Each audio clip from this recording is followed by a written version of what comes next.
You've talked a lot about being active, and you've even mentioned flying with oxygen therapy. So I was wondering if you could tell us a little bit about your experiences traveling all around with your oxygen therapy.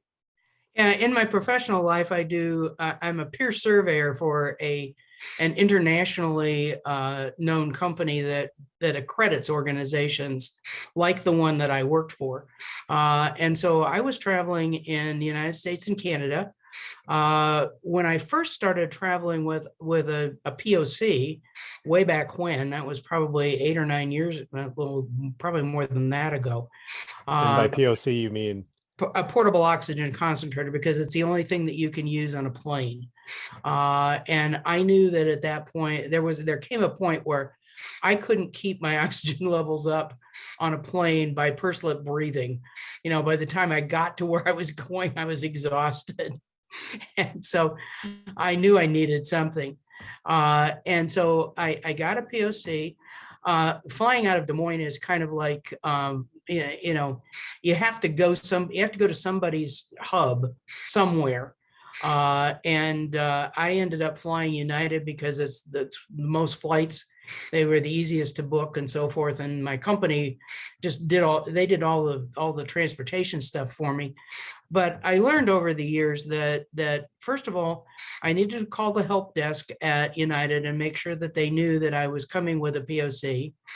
I knew that checking in at the counter was going to be I couldn't get a boarding pass without doing that for United. Not all airlines work this way, but United does. And then I learned that I didn't need to talk to the people up at the gate because they already knew, they saw it, they didn't, initially there were people who wanted to see everything. They wanted to see the doctor's prescription, they wanted to see all the paperwork, they wanted to see the machine. I even had a couple times where people asked me to disconnect from the machine so they could take it in so that the pilot could look at it. And the pilot didn't care, but they didn't know that. So the pilot looked at it. Oh, Uh, we had this big argument over aisle seat or window seat. Fortunately, I found in the United policies and procedures that if you don't need oxygen for takeoff and landing, you can sit on an aisle. And so I never used it for takeoff and landing. I didn't have to, which was kind of fortunate. So I could sit on an aisle, which is where I wanted to be, because that makes it easier to get out. It means that you can get things moving quicker and you don't hold the rest of the plane up and you don't have to wait until everybody else is gone. Plus the fact that I was always flying either through Denver or Chicago, and inevitably, I'm at one end of the concourse and I've got to go to the other end of the concourse. And there was a long time when I was doing that myself and I was getting from one place to the other.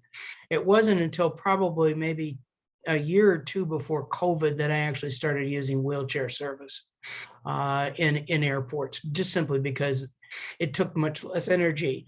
Once you're on a plane and you're using it, most of the time nobody pays any attention at all.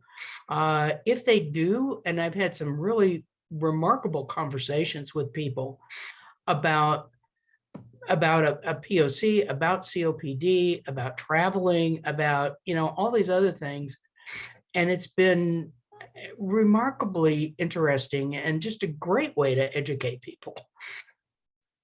yeah, it sounds like there may be some ins and outs and some quirks between different airlines or different travel methods, but it's certainly possible to travel with oxygen therapy, Absolutely. and maybe another way to educate folks along the way too.